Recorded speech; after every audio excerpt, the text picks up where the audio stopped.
Good afternoon, class. I'll be continuing with the same chapter. Chapter 3, Jainism and Buddhism. Page number is 140. So these are the topic which I'm going to discuss today. So today's first topic is teachings of Gautam Buddha.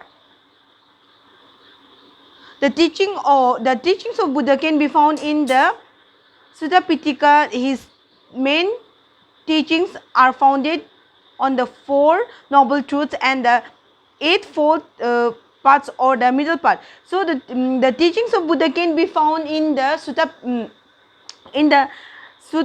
Pitaka.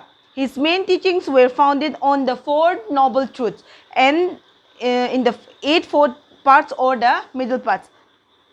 The Four Noble Truths were the world is full of sorrow, miseries and suffering. The Four Noble Truths of Buddhism are the world is full of sorrow, miseries and suffering. Second one is desire or trust, Trishna, or material comfort and measure is the main cause of the human suffering. It said that the desire of human or for material comfort and pleasure is the main cause of human suffering. The third one is human suffering can be eliminated by the removal of the desire and lust and trust. So our desire can be eliminated by removing the desire of trust or lust.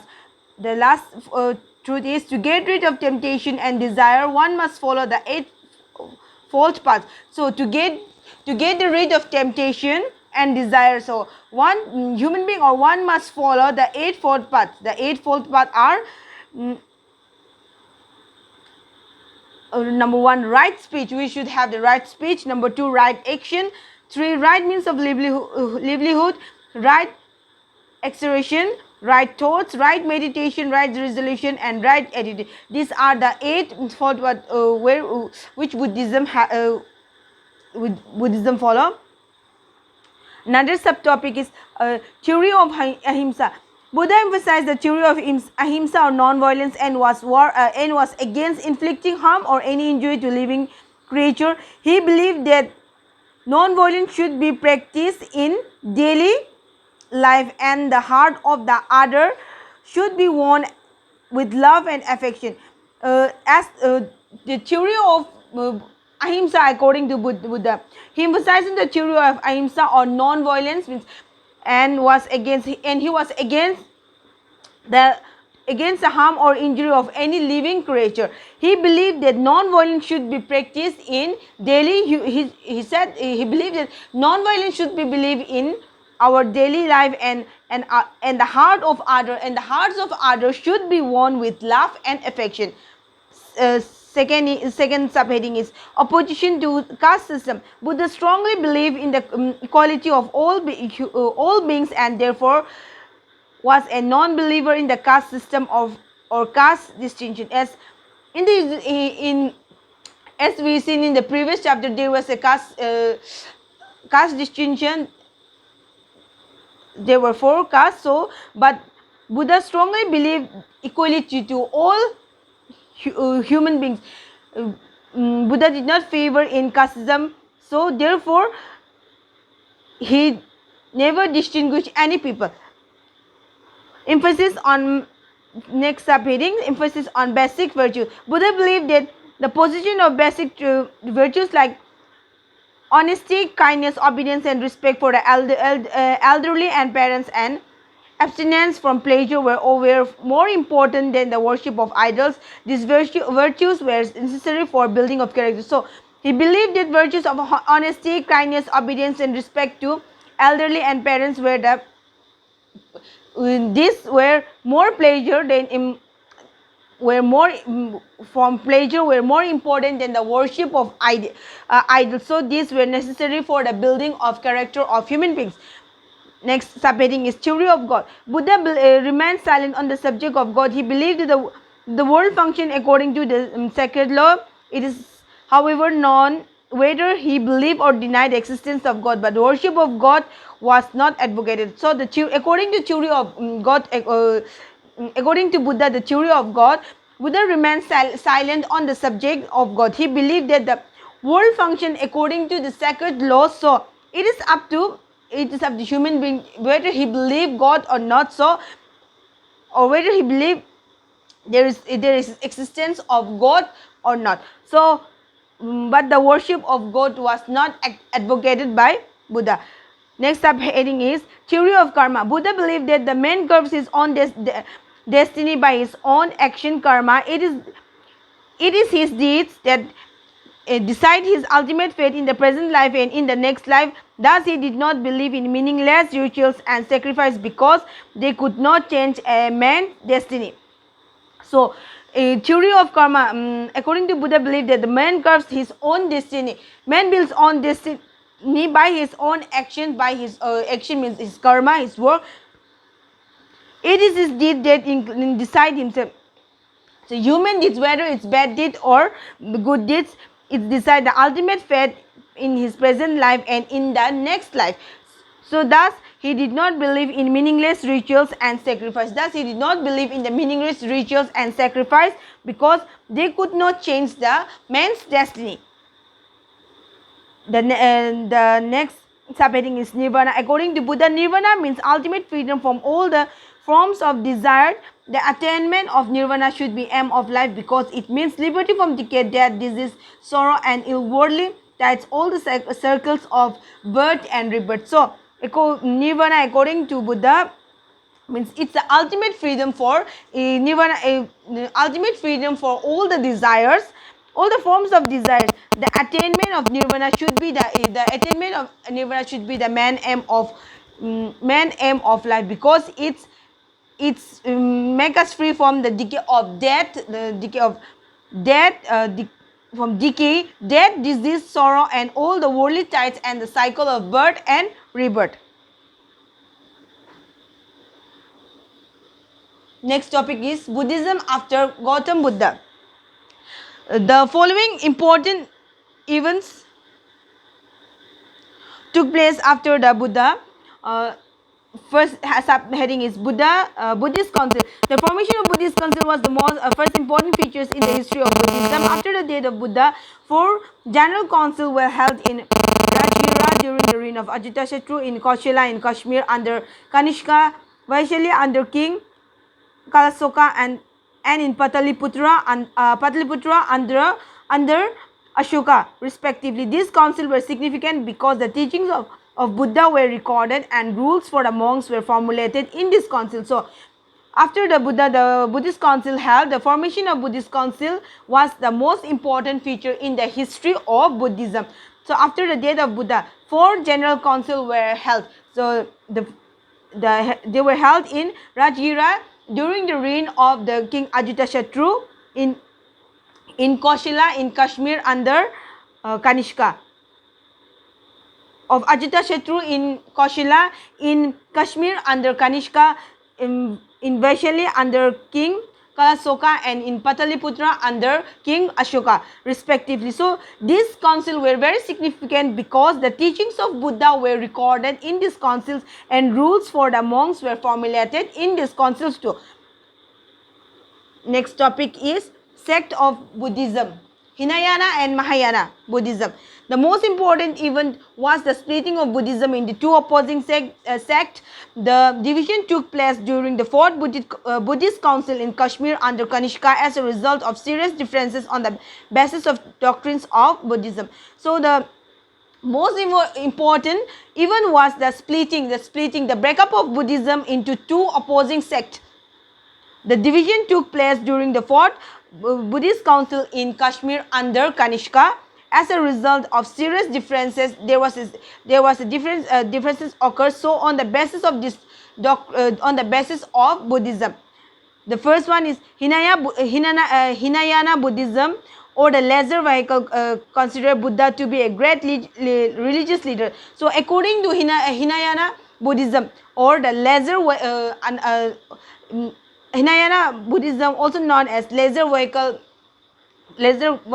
they consider Buddha as a great religious leader. And the next is Mahayana Buddhism. The follower of Mahayana Buddhism, the greater vehicle, believed that Buddha was the incarnation of Lord Vishnu and come to the world to save mankind from disaster. So, according to Mahayana Buddhism, the followers of Mahayana Buddhism believe that the Mahayana Buddhism, also known as greater vehicle, believed that Buddha was the incarnation of Lord Vishnu and come to the world to save mankind from disaster. Second point is, they gave importance to the worship of Buddha and prayed for forgiveness for the sins and salvation. So the second point is, they gave importance to worship of Buddhism and they pray for forgiveness for their sins and salvation.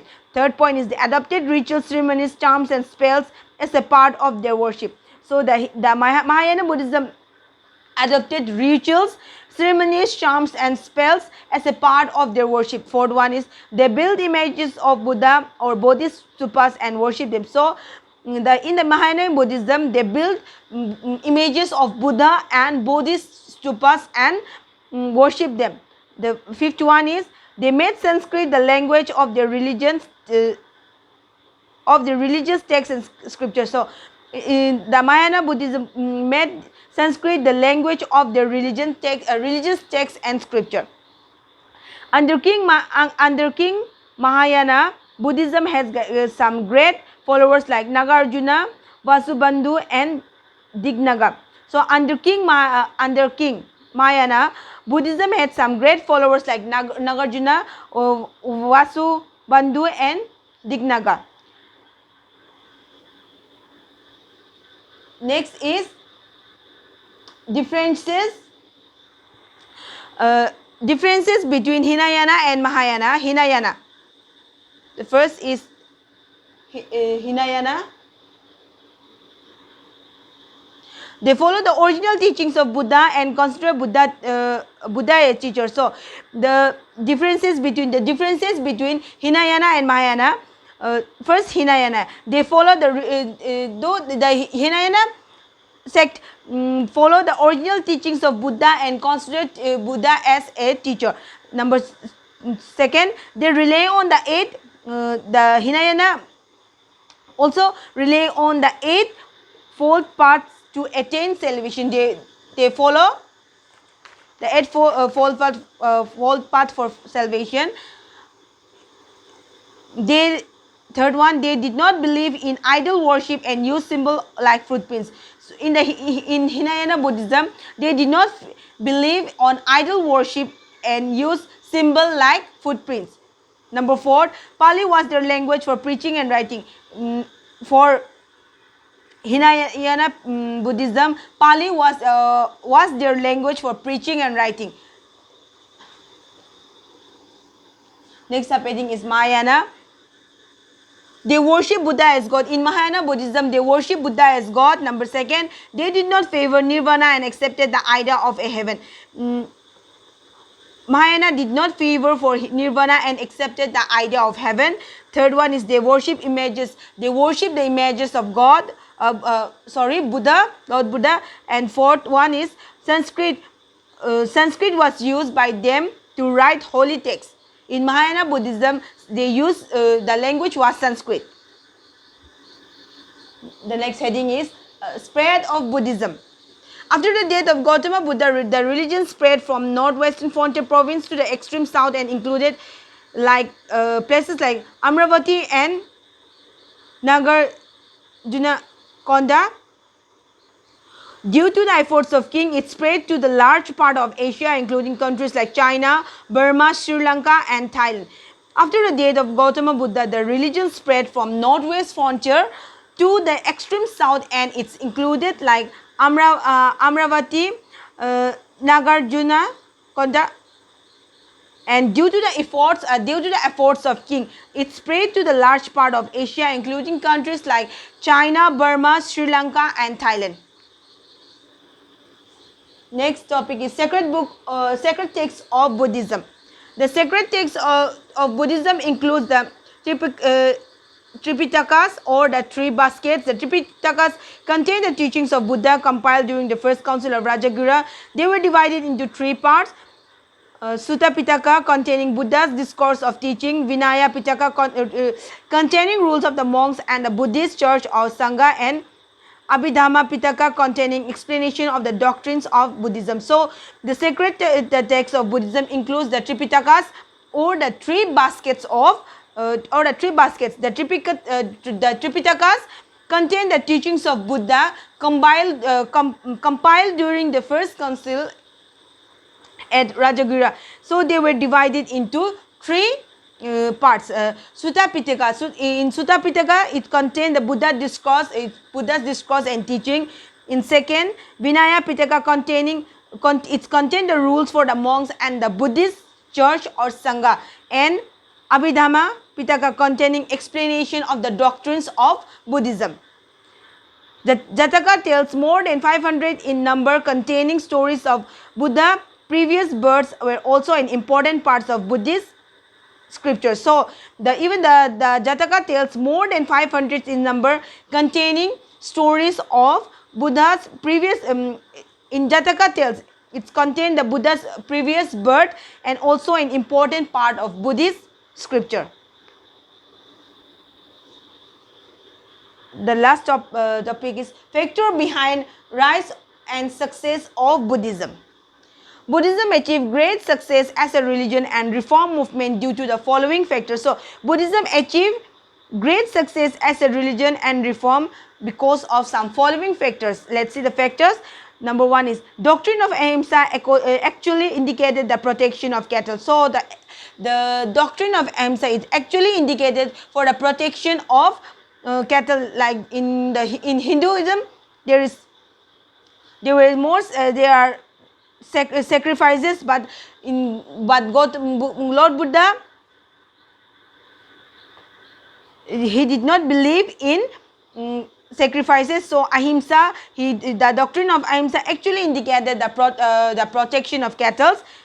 Second is rejection of sacrifice and rituals made religious matter simple in daily life. So even he rejected sacrifices and ritual, so which made religion matter very simple in daily life.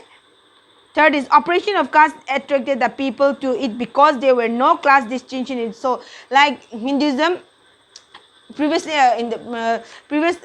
I said that there was a class discrimination, but in Buddhism that class discrimination is not there. So the operation of class attracted the people to it because there was no class distinction in it.